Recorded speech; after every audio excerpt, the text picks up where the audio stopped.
ফাতিহা না পড়লে সালাত হবে না, এটা কতটা সত্য? সালাতটা পূর্ণাঙ্গ হয় না আর কি। মিনাস সুন্নাহ আন তুকরা আল ফাতিহা ফি আল জানাজা।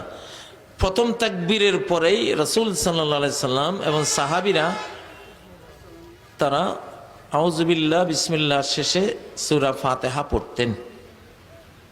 এটা সহিহ বুখারীর হাদিস, সহিহ বুখারীর হাদিস। এটা হলো আফদালুদ দুআই আলহামদুলিল্লাহ, সর্বশ্রেষ্ঠ দোয়া হলো কি?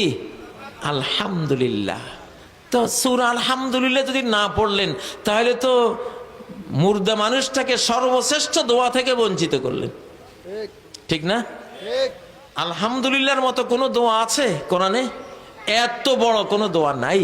এই দোয়া তো মুর্দার সবচেয়ে বেশি দরকার, এই জন্য এই দোয়াটা পড়বেন ইনশাআল্লাহ।